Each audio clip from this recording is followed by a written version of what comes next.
एको पल दूर न रहत रही, साथ न छूटी कहत रही।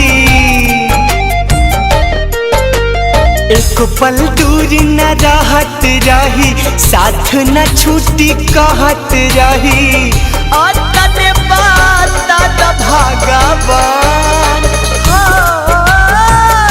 कहाँ चली गईली हमर जान।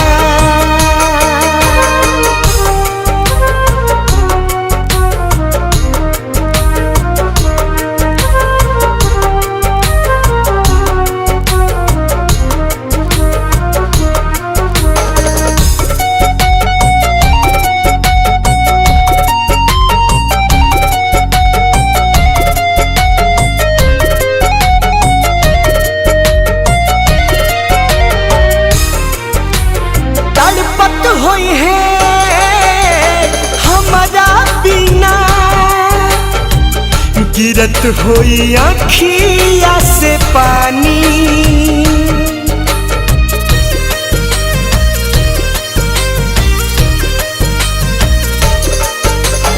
जाने कवना हाल में होई है, यह सोची बढ़े परेशानी। ना मिली है तो जी ना पाई, उनका बिना हम मर जाई। सारा जग लागेला वीरान, हो कहाँ चली गई हमर जान।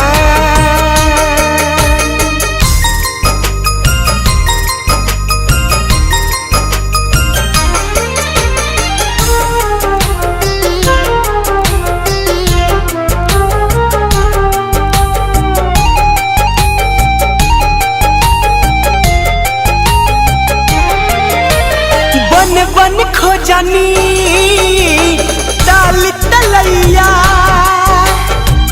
कतही नयली नजरिया।